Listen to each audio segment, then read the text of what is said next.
आज हम सुनेंगे मंगलवार की व्रत कथा।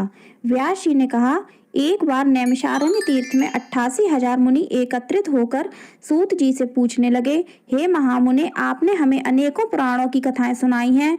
अब कृपा करके हमें ऐसा व्रत तथा उसकी कथा बताएं जिसके करने से संतान की प्राप्ति हो तथा मनुष्यों के रोग, शोक, अग्नि, सर्प, दुख आदि का भय दूर हो। कलयुग में सभी जीवों की आयु बहुत कम है।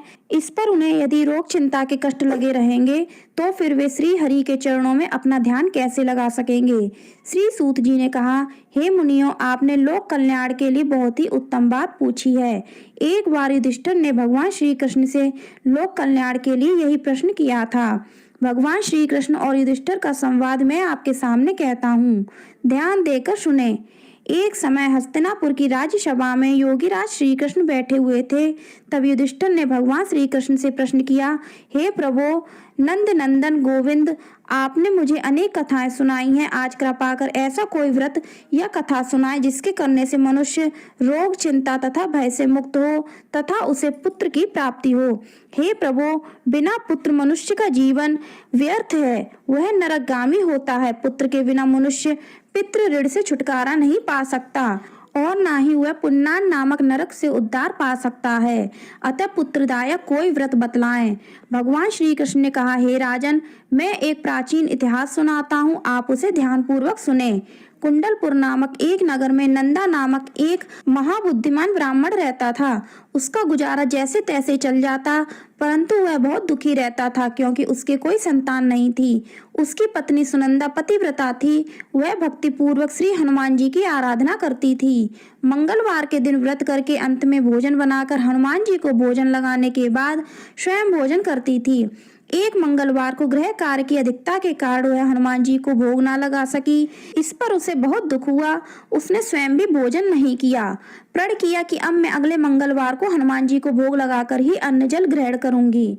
ब्राह्मणी सुनंदा प्रतिदिन भोजन बनाती, श्रद्धा पूर्वक पति को खिलाती, परंतु स्वयं भोजन ग्रहण नहीं करती और मन ही मन श्री हनुमान जी की आराधना करती। इस प्रकार 6 दिन तक ब्राह्मणी सुनंदा अपने प्रण के अनुसार भूखी प्यासी निराहार रही, परंतु 7वें दिन मंगलवार को वह प्रातः काल ही बेहोश होकर गिर पड़ी। सुनंदा की इस असीम भक्ति से श्री हनुमान जी बहुत प्रसन्न हुए और उसके सम्मुख प्रकट होकर बोले, सुनंदा, मैं तेरी भक्ति से बहुत प्रसन्न हूँ, तू उठ और वर मांग। सुनंदा अपने आराध्य देव श्री हनुमान जी को अपने समक्ष पाकर आनंद से विहल हो उनके चरणों में गिर पड़ी और कहा, हे प्रभु, मेरे कोई संतान नहीं है, कृपा करके मुझे संतान प्रदान करें। श्री हनुमान जी ने कहा, तेरी इच्छा पूर्ण होगी। तेरे यहाँ एक कन्या उत्पन्न होगी, उसके अष्टांग प्रतिदिन सोना दिया करेंगे। इस प्रकार वर देकर श्री हनुमान जी अंतर्धान हो गए। ब्राह्मणी सुनंदा बहुत हर्षित हुई। उसने यह समाचार अपने पति से जाकर कहा।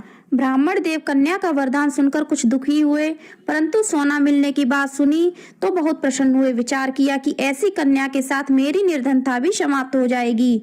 श्री हनुमान जी की कृपा से वह ब्राह्मणी गर्भवती हुई और 10वें महीने में उसने एक सुंदर कन्या को जन्म दिया। यह कन्या अपने पिता के घर में ठीक उसी तरह से बढ़ने लगी जिस प्रकार शुक्ल पक्ष का चंद्रमा बढ़ता है। 10वें दिन ब्राह्मण ने उस बालिका का नामकरण संस्कार कराया। उसके कुल पुरोहित ने उस बालिका का नाम रत्नबाला रखा। इस कन्या ने पूर्व जन्म में विधि विधान से मंगल देव का व्रत किया था। रत्नबाला का अष्टांग प्रतिदिन बहुत सा सोना देता था। उस सोने से नंदा ब्राह्मण बहुत धनवान हो गया। ब्राह्मणी सुनंदा भी बहुत अभिमानी हो गई। समय बीतने के साथ रत्नबाला 10 वर्ष की हो चुकी थी। एक दिन सुनंदा ने नंदा ब्राह्मण से कहा, हमारी पुत्री रत्नबाला विवाह योग्य हो गई है, अतः कोई सुंदर तथा योग्य वर देखकर उसका विवाह कर दे।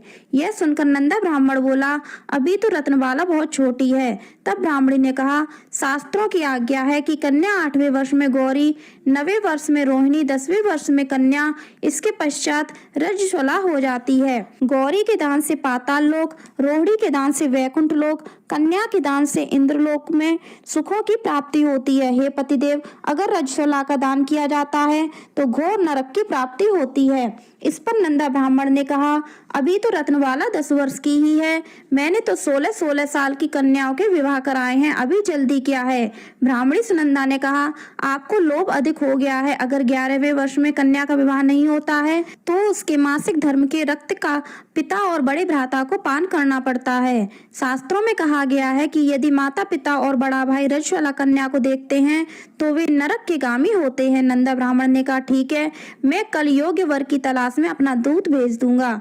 दूसरे दिन ब्राह्मण ने दूत को बुलाया और कहा, मेरी कन्या जैसी सुंदर है। दूत स्वामी की आज्ञा पाकर वर खोजने के लिए चल पड़ा। अनेक नगर घूमने के बाद उसने पंपई नगर में एक सुंदर ब्राह्मण युवक को देखा। यह बालक, जिसका नाम सोमेश्वर था, बहुत गुणवान था। दूत ने इस सुंदर व गुणवान ब्राह्मण पुत्र के बारे में अपने स्वामी को पूर्ण विवरण दिया। ब्राह्मण नंदा को भी सोमेश्वर अच्छा लगा और फिर एक शुभ मुहूर्त में विधि पूर्वक सोमेश्वर को कन्या का दान करके ब्राह्मण ब्राह्मणी संतुष्ट हो गए। परंतु ब्राह्मण नंदा के मन में तो लोभ समाया हुआ था। उसने रत्नबाला का कन्यादान तो कर दिया, परंतु वह बहुत खिन्न था। उसने विचार किया कि रत्नबाला अब ससुराल चली जाएगी, इससे जो सोना मुझे मिलता था वह आगे नहीं मिलेगा। मेरे पास जो धन था कुछ तो उसके विवाह में खर्च हो गया और जो शेष बचा है वह भी कुछ दिन के पश्चात समाप्त हो जाएगा। मैंने इसका विवाह करके बड़ी भूल की। उसने विचार किया कि अब ऐसा कोई उपाय करूं कि रत्नबाला मेरे ही घर में बनी रहे। लोभ रूपी राक्षस ब्राह्मण नंदा के मस्तक पर छाता जा रहा था।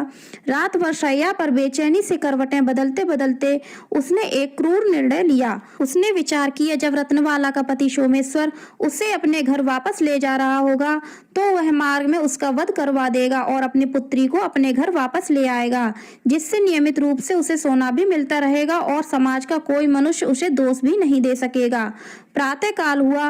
नंदा ब्राह्मण और उसकी पत्नी सुनंदा ने अपने जमाता तथा पुत्री को बहुत सारा धन देकर विदा किया।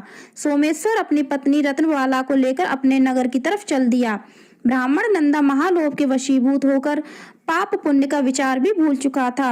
अपने भयानक व क्रूर निर्णय को कार्य रूप देने के लिए उसने अपने दूत को मार्ग में अपने जमाई का वध करने के लिए पहले ही भेज दिया था।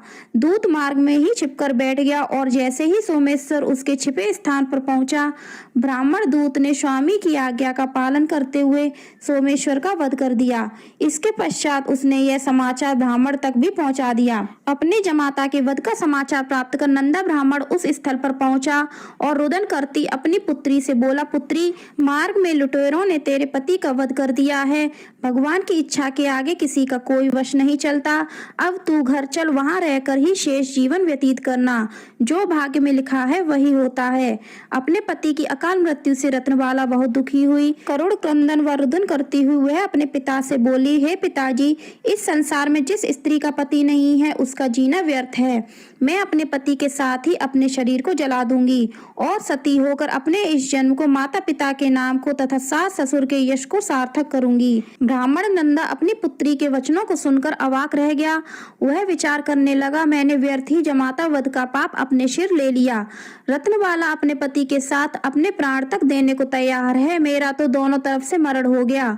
धन तो अब मिलेगा नहीं, जमाई वध के पाप के फलस्वरूप यम यातना भी भुगतनी पड़ेगी। यह सब सोचकर वह बहुत दुखी हुआ। सोमेश्वर की चिता रचाई गई। रत्नबाला सती होने की इच्छा से अपने पति का सिर अपनी गोद में रखकर चिता में बैठ गई। जैसे ही सोमेश्वर की चिता में आग लगाई गई, वैसे ही प्रसन्न होकर मंगलदेव वहां प्रकट हुए और बोले, हे रत्नबाला, मैं तेरी पति भक्ति से बहुत प्रसन्न हूँ, तू वर मांग। रत्नबाला ने अपने पति का जीवन दान मांगा। मंगलदेव बोले, रत्नबाला, तेरा पति अजर अमर है, वह बड़ा विद्वान भी होगा। इसके अतिरिक्त तेरी जो इच्छा हो वह वर मांग। रत्नबाला ने कहा, हे ग्रहों के स्वामी, यदि आप मुझ पर प्रसन्न हैं तो मुझे यह वरदान दीजिए कि जो भी मनुष्य मंगलवार के दिन प्रातः काल लाल पुष्प लाल चंदन से पूजा करके आपका स्मरण करे, उसे रोग व्याधि ना हो, अग्नि तथा शत्रुओं का भय ना रहे। जो स्त्री मंगलवार का व्रत करे वह कभी विधवा ना हो। मंगलदेव तथास्तु कहकर अंतर्धान हो गए। मंगलदेव की कृपा से सोमेश्वर जीवित हो उठा। रत्नबाला अपने पति को पुनः प्राप्त कर बहुत प्रसन्न हुई। सोमेश्वर अपनी पत्नी को लेकर अपने नगर को चला गया। इसके बाद से दोनों पति पत्नी मंगलदेव का व्रत प्रत्येक मंगलवार को करने लगे और मंगलदेव की कृपा से इस लोक का सुख ऐश्वर्य भोग कर अंत में स्वर्ग लोक को गए। तो फ्रेंड्स, ये थी हमारी छोटी सी कथा। आपको कैसी लगी कमेंट करके जरूर बताइएगा। पसंद आई हो तो लाइक करना और ज़्यादा से ज़्यादा शेयर करना और कमेंट में जय बजरंगबली, जय हनुमान, जय मंगल देव अवश्य लिखना। धन्यवाद।